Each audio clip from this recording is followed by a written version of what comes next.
बच्चों, कक्षा 10 विषय गणित और प्रश्नावली अपनी चल रही है 12वीं वृत्तों से संबंधित क्षेत्रफल। तो इसमें अपने 12.2 तक के क्वेश्चन हल कर चुके हैं, समझ चुके हैं। 12.3 व उसके आगे के क्वेश्चन हल करने हैं। तो देखो 12.3 का पहला क्वेश्चन क्या दे रखा है कि आकृति में छायांकित भाग का क्षेत्रफल ज्ञात कीजिए। यदि पी क्यू दे रखी है आपको 24 सेंटीमीटर, पी आर दे रखी है 7 सेंटीमीटर। पी क्यू, ये पी क्यू दे रखी है 24 और पी आर दे रखी है 7 सेंटीमीटर। तो ओ क्या है, सर्कल का केंद्र है, अपने को ज्ञात करना है। अब देखो क्यू आर क्या है, व्यास है। क्यू आर क्या है, व्यास है। और ये क्या है, अर्धवृत्त है। ये मतलब अर्धवृत्त हो गया ना, ये वाला क्या हो गया, बीच व्यास है, ये अर्धवृत्त हो गया, ये अर्धवृत्त हो गया। तो अर्धवृत्त में बना कोण, अर्धवृत्त में बना कोण ये क्या होगा, 90 डिग्री। अर्धवृत्त में बना कोण 90 डिग्री होगा। तो अपने इसमें पाइथागोरस प्रमेय लगा सकते हैं। 90 के सामने वाली भुजा कर्ण होती है, तो ये कर्ण होगी। इसका योग क्या होगा, अब क्या लिखोगे, कोण R P Q equal to 90 degree. क्यों यहाँ पे लिखोगे कि अर्धवृत्त में बना कोण समकोण होता है। तो इसीलिए पाइथागोरस प्रमेय से, इसीलिए पाइथागोरस प्रमेय से क्या होगा कि जो आर क्यू स्क्वायर होगा वो किसके बराबर होगा, R P square plus P Q square. अपने को आर पी दे रखा है कितना, 7 का स्क्वायर, और पी क्यू दे रखा है 24 का स्क्वायर। 7 का स्क्वायर कितना है 49, 24 का स्क्वायर 576, दोनों का योग हो गया अपने पास 625। तो आर क्यू अपने पास आ गया 25। आर क्यू क्या आया अपने पास, व्यास आया 25 सेंटीमीटर। ये क्या है, व्यास, व्यास आ गया। तो त्रिज्या कितनी होगी, व्यास की आधी। त्रिज्या इक्वल टू 25/2 सेंटीमीटर, ये आ गई। अब देखो छायांकित भाग का क्षेत्रफल ज्ञात करना है। तो उसके लिए क्या ज्ञात करेंगे, अपने अर्धवृत्त का क्षेत्रफल पूरे का ज्ञात करके उसमें से अपने पी क्यू आर का क्षेत्रफल घटा दें। पी क्यू आर त्रिभुज का क्षेत्रफल घटा दें तो वो क्या होगा, छायांकित भाग का क्षेत्रफल होगा ना। यहाँ पे लिखो, लाइन लिखोगे पहले आप पूरा, छायांकित भाग का क्षेत्रफल, छायांकित भाग का क्षेत्रफल इक्वल टू क्या होगा, अर्धवृत्त का क्षेत्रफल, अर्धवृत्त का क्षेत्रफल माइनस त्रिभुज पी क्यू आर का क्षेत्रफल। समझ गए होंगे बात को कि अर्धवृत्त का निकाल के उसमें से ये वाला घटा दें तो ये वाला बच जाएगा। अब देखो वृत्त का क्षेत्रफल क्या होता है, पाई आर स्क्वायर।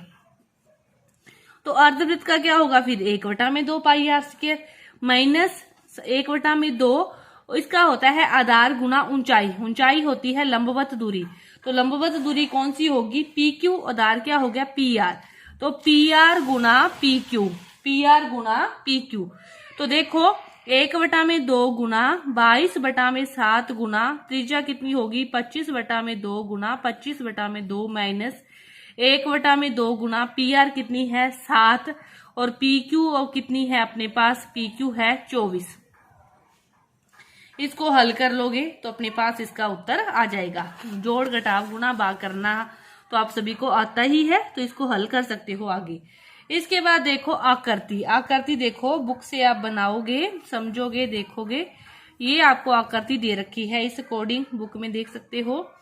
ये है ओ, ये है ए, यहाँ पे दे रखा है सी, यहाँ पे दे रखा है बी डी, और ये कोण दे रखा है 40 डिग्री। ए ओ सी जो कोण है, ये कोण कितना दे रखा है 40 डिग्री। तो इसमें छायांकित भाग कौन सा है, इतना जो है भाग ये है छायांकित। तो छायांकित भाग का ही क्षेत्रफल ज्ञात करना है। तो कैसे ज्ञात करेंगे, देखो अपने को त्रिज्या भी दे रखी है कि एक सर्कल की त्रिज्या कितनी है 7 सेंटीमीटर और दूसरे की त्रिज्या कितनी है 14 सेंटीमीटर।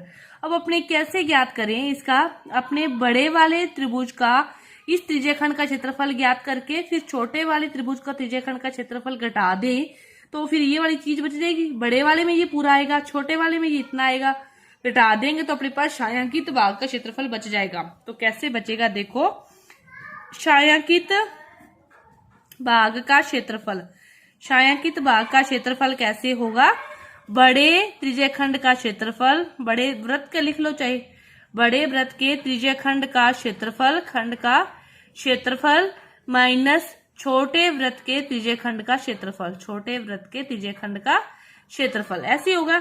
बड़े वृत्त का त्रिज्याखंड का क्षेत्रफल कैसे होगा, थीटा तो 40 ही रहेगा, बटा में 360 गुना पाई का मान 22 बटा में 7 और बड़े की त्रिज्या कितनी है 14 गुना 14 माइनस 40 बटा में 360 गुना 22 बटा में 7 और छोटे की त्रिज्या कितनी है 7 बटा में 7। अब देखो ये वाली चीज तो सभी में सेम ही है, तो 40 बटा में 360 भी बाहर आ जाएगा, 22 बटा में 7 भी कॉमन ले लोगे, 7 गुना 7 भी कॉमन ले लो, तो यहाँ पे क्या बचेगा 2 गुना 2 और माइनस 1, 2 दूनी 4 में से 1 गए, यहाँ पे कितना बच जाएगा 3, 7 से 7 कट गया, 0 से 0, 4 निम 36, 22 बटा में 9 गुना 7 गुना 3, इसको हल कर लोगे तो आपके पास उत्तर आ जाएगा, 3 तिये 9, 7 दूनी 14, 154 बटा में 3 सेंटीमीटर स्क्वायर आ गया। और पॉइंटों में हल करना है तो वो भी आपके पास हल हो जाएगा। ये था आपका क्वेश्चन नंबर 2। इसके बाद देखो क्वेश्चन नंबर 3 क्या दे रखा है कि आकृति में छायांकित भाग का क्षेत्रफल ज्ञात करना है। ये वाला जो भाग है ना सारा ये वाला छायांकित है, तो ये आपको क्या दे रखा है, एक एबीसीडी वर्ग दे रखा है और वर्ग की भुजा दे रखी है 14 सेंटीमीटर और इसमें ये दो क्या बने हुए हैं, अर्धवृत्त बने हुए हैं। तो देखो ध्यान से क्या होगा, ये भी अर्धवृत्त है और ये भी अर्धवृत्त है, दोनों अर्धवृत्त मिलके क्या बन जाएगा, एक वृत्त बन जाएगा और उस वृत्त का व्यास कितना होगा 14, क्योंकि ये इसकी त्रिज्या ये इसकी त्रिज्या दोनों टच करते हैं एक दूसरे को। इसमें थोड़ा सा आपको दिखाई नहीं दे रहा, अब थोड़ा गलत बना हुआ है, तो ऐसे दोनों टच करते हैं।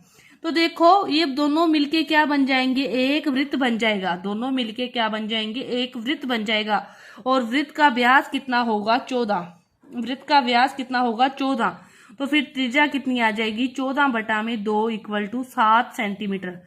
वृत्त की त्रिज्या कितनी आ गई 7 सेंटीमीटर। तो कैसे ज्ञात करेंगे छायांकित भाग का क्षेत्रफल, छायांकित भाग का क्षेत्रफल ज्ञात करने के लिए क्या करना पड़ेगा हमें, ये पूरा क्या है वर्ग, वर्ग का क्षेत्रफल ज्ञात कर लेंगे। वर्ग का क्षेत्रफल में से अपने क्या करें, वृत्त का क्षेत्रफल घटा देंगे तो अपने पास ये छायांकित भाग बच जाएगा।